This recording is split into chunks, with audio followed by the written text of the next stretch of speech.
Olá, tudo bem? Então, neste encontro de hoje, gostaríamos de conversar a respeito de um assunto muito importante que tem a ver com a vinda de Jesus há 2000 anos aqui para a Terra. Estamos passando por um momento de bastante dificuldade, tanto no Brasil como também em todo o mundo, porque nós percebemos que há toda uma convulsão social do ponto de vista político, do ponto de vista financeiro, do ponto de vista social, com muitas dúvidas, com muitos disparates, uns desejando justiça através de um meio, outros desejando justiça através de outros meios, mas todo mundo objetivando ser feliz. Porém, muitas vezes, desejando ser feliz do ponto de vista próprio, e não feliz do ponto de vista de comunidade, do ponto de vista de habitantes da Terra, humanidade como um todo. E nós percebemos, então, que esse momento atual que nós passamos no Brasil e em toda a Terra é o resultado de um plantio que viemos fazendo já desde quando o ser humano está na Terra, visto que hoje colhemos aquilo que foi plantio de ontem. Nós somos resultado das nossas gerações anteriores que aqui estiveram. E as nossas gerações futuras irão receber o resultado do plantio que nós estivermos fazendo hoje. Portanto, o que podemos observar? Que os plantios, que as atitudes humanas que nós trazemos historicamente desde o passado são plantações ruins, inadequadas, que acabam por gerar tristeza, desigualdade, injustiça e sofrimento para o ser humano, para a natureza, para os animais e para todos que estamos aqui na Terra.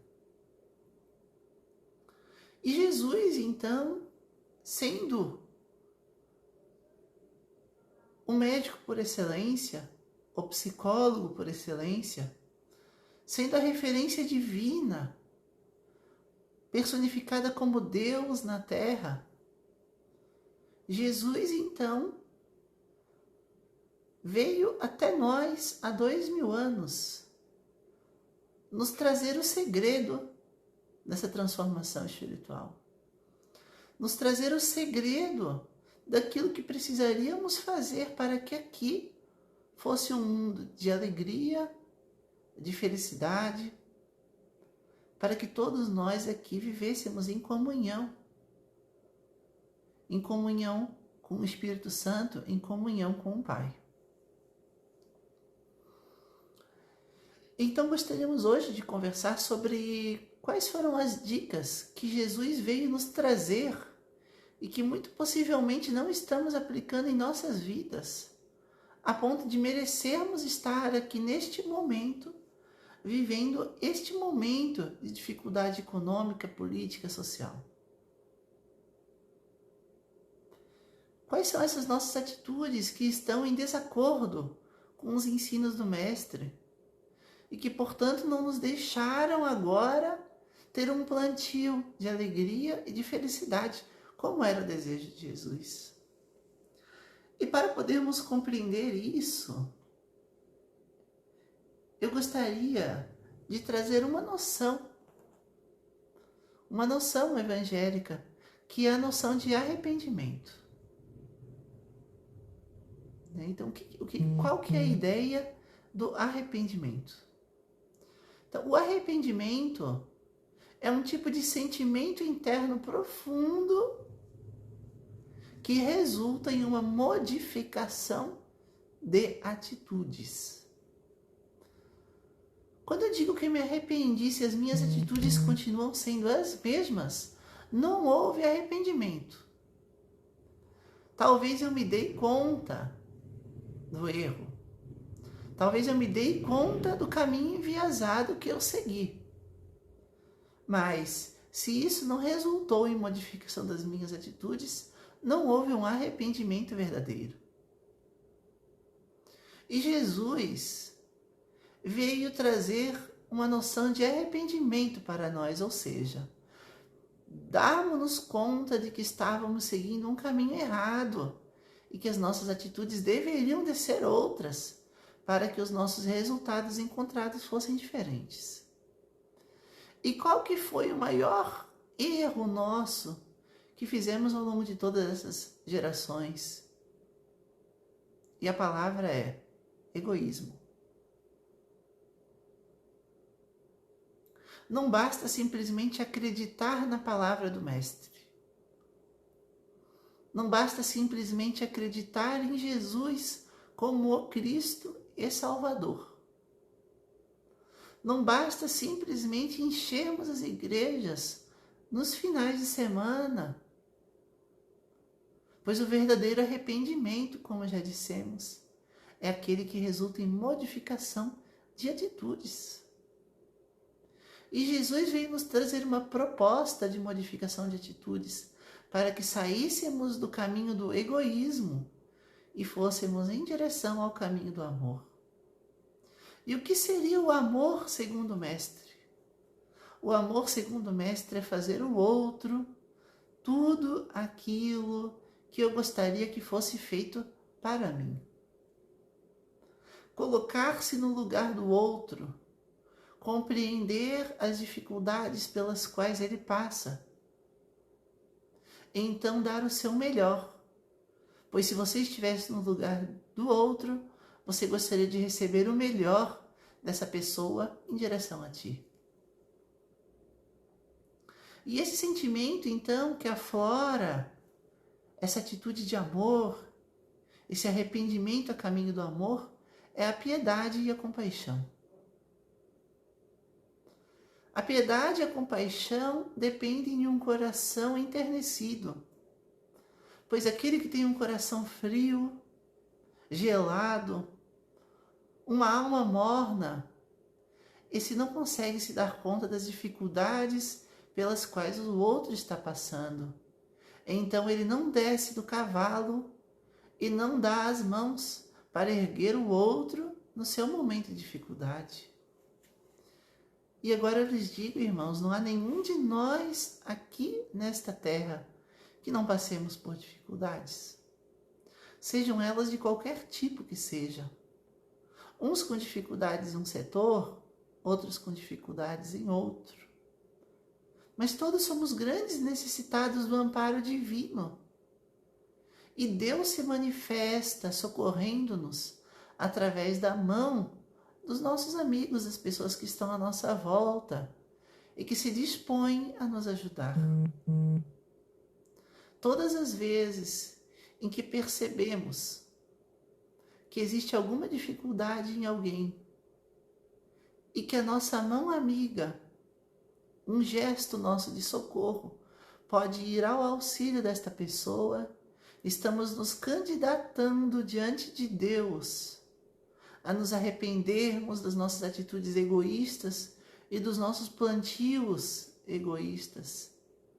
Estamos começando a plantar o amor, que é o bem na vida das outras pessoas. Porque tudo o que fizemos geralmente tende a objetivar a nossa própria alegria. Mas os exemplos todos que nós tivemos até hoje nos mostraram que todas as atitudes que eu faço, que visam somente a minha alegria própria, principalmente quando em prejuízo ao outro, são atitudes que acabam gerando o quê? Afastamento de Deus do meu coração. E quando eu me afasto de Deus, nasce em mim um sentimento depressivo, nasce em mim um sentimento de menos-valia, de que não sou importante, de que não sou necessário, de que eu na vida das outras pessoas não estou sendo positivo, não sou necessário para aqueles que estão ao meu redor. Mas então, se eu não me acho necessário, por que eu não saio da minha posição de conforto e vou à procura do sofrimento alheio? Porque quando eu faço isso, estou mostrando para mim mesmo inicialmente e também para Deus o desejo de cumprir a sua vontade divina, que é a vontade de praticar a lei de amor. E o amor pode ser exercido somente quando eu saio de dentro de mim mesmo e eu vou à procura do outro. Seja afagando-lhe um sentimento de dor, seja lhe oferecendo uma mão amiga, um sorriso, uma voz de amparo, um ouvido de acalento, oferecendo uma mão de socorro. E essa mão de socorro, então, pode transformar completamente a vida da outra pessoa. E é esse o plantio que Deus deseja fazer através de nós a cada dia. Não nos ludibriemos, meus amigos, achando que a salvação está somente na fé. Visto que a fé sem obra, ela é morta. E a fé ativa é a fé cujo apoio está em Deus e cuja execução está nas mãos, nos gestos de carinho, de acalento e de amor. Jesus veio nos trazer elementos que aprimorassem em nós a fé, a esperança e a caridade, que é a execução do amor. A fé, a esperança e a caridade. Mas de todas, como nos disse Paulo, no seu capítulo 13, na Epístola de São Paulo aos Coríntios, ficam então a fé, a esperança e a caridade. Mas de todas estas, a maior é a caridade. De nada adianta eu tomar atitudes exclusivistas. De nada adianta eu me dizer companheiro de Deus, companheiro de Jesus. De nada adianta eu me dizer firme a determinada conveniência religiosa. De nada adianta eu me dizer amigo, eu me dizer comparsa de determinada pessoa ou agrupamento. Porque eu só demonstro a minha parceria quando eu saio do meu casulo interno, eu vou em auxílio a este grupo de pessoas, a esta pessoa que eu falo que realmente eu amo ou que eu quero bem. Porque o sentimento ele é comprovado pelas atitudes. Isso é um sentimento verdadeiro. Um sentimento verdadeiro, ele move a fornalha interna do nosso coração e faz então com que essa energia gerada movimente os nossos braços em socorro. E aquele que vive um fogo interno, mas que não se move em atitudes, esta pessoa é a pessoa morna, segundo Jesus dizia em várias parábolas. Essa pessoa então seria igual àquela figueira que estava cheia de folhas, mas não tinha frutos, e que Jesus então mandou que fosse queimada. E no dia seguinte, retornando, os discípulos viram que aquela figueira então havia secado. Porque a verdadeira árvore plantada por Jesus, ela deve dar frutos em abundância.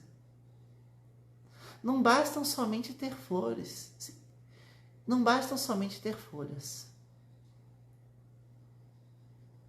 Tem que ter folhas? Sim. As folhas e as flores podem ser comparadas ao conhecimento religioso, ao conhecimento espiritual, que nos faz compreender a respeito das leis de Deus e de Jesus, que nos faz nos aproximar do Espírito Santo. Mas os frutos, estes são aqueles que Jesus procurou na figueira. Uma figueira existe para que produza figos, e não para que tenha folhas de figueira. E os frutos são os frutos dos nossos gestos e atitudes, pois os pensamentos de bondade são apenas folhas e flores. Então tenhamos nós a atitude de nos erguermos em oração em direção àqueles que sofrem. Isso são frutos. Façamos palavras de consolo. Isso são frutos. Tenhamos nós mãos amigas para erguer aquele que sofre, que está em necessidade, que, como eu disse, somos todos nós. Isso são frutos. E aquele que assim age tem dentro de si a água viva que Jesus disse, que matará para hoje e sempre a nossa sede. Porque a nossa sede, meus amigos, a nossa sede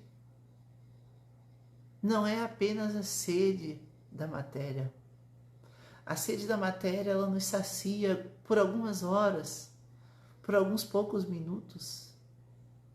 A sede do Espírito é a sede que somente é completada quando eu gero frutos para o Senhor. Porque Deus nos irradia energias de recompensa.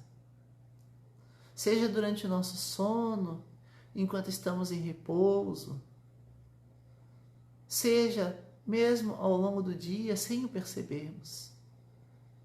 Luzes se irradiam das mãos do Senhor para nos amparar, nos fortalecer e nos encher de alegria e de bem-estar íntimo.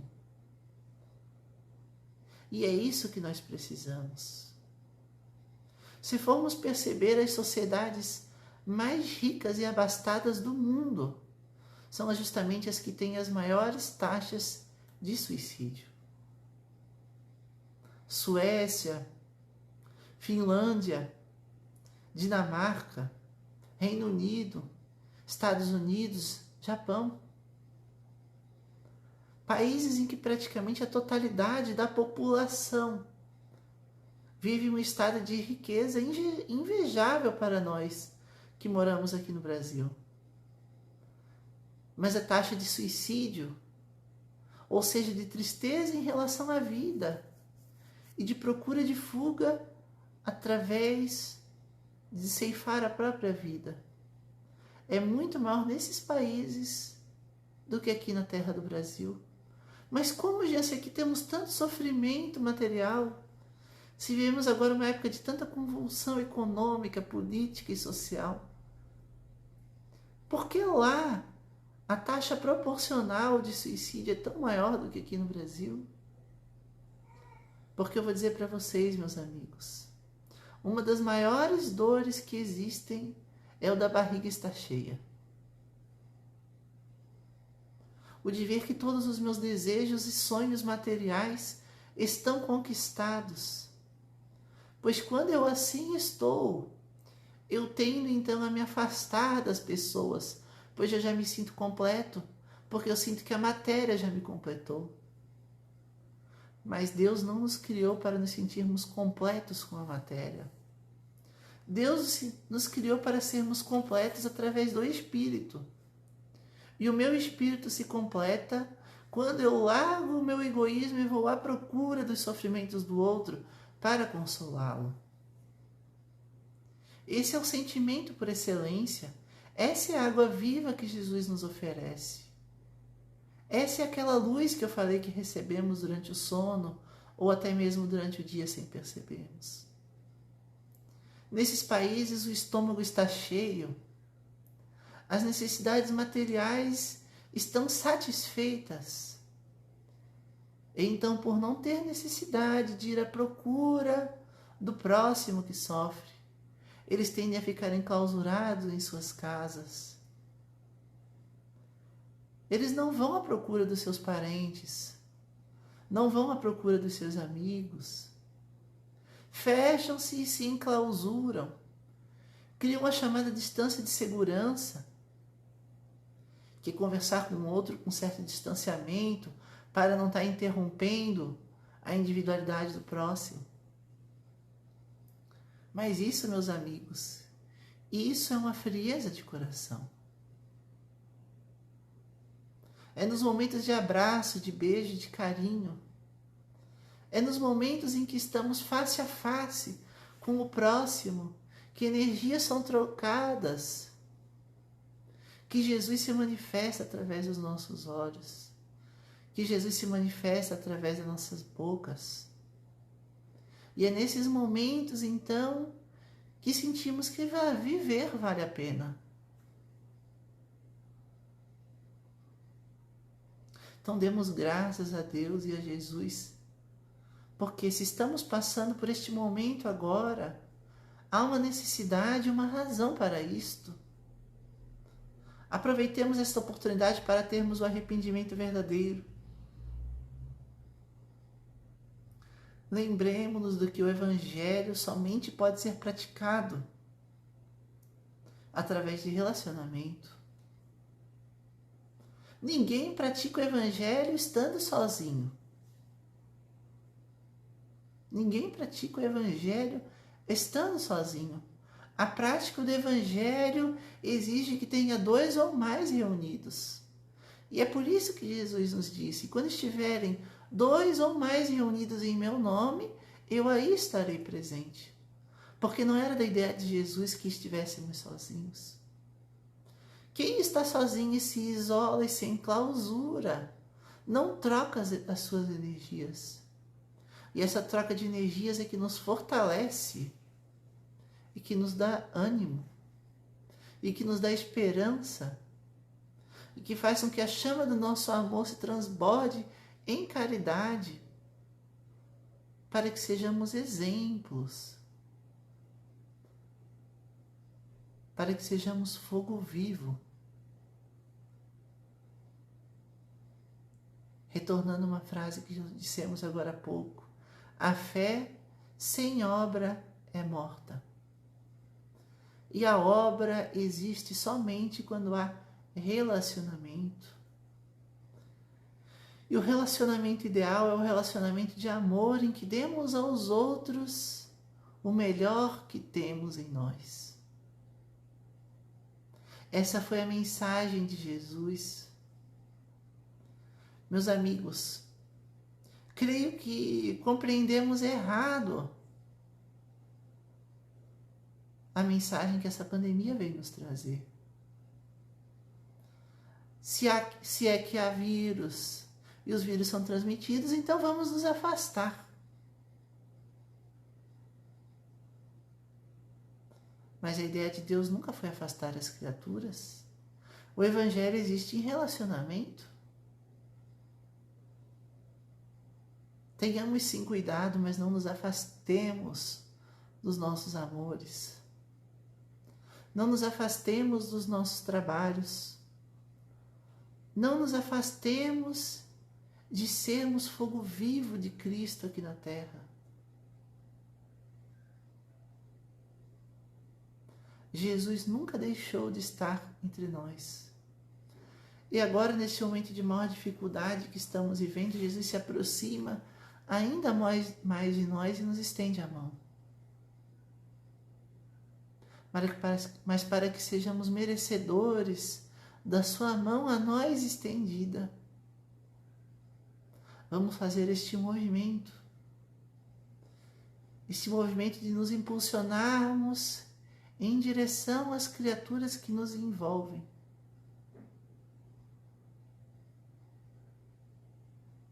O maior antisséptico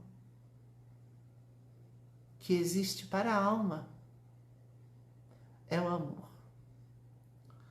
Usamos álcool em gel nas mãos para matarmos os vírus nas nossas mãos.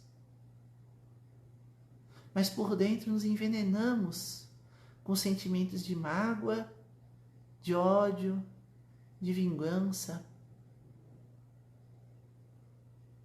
Limpemos sim as nossas mãos, mas limpemos também o nosso mundo íntimo. Porque somente assim estaremos verdadeiramente prontos para sermos felizes ao lado de Jesus. Espero que a mensagem tenha sido compreendida.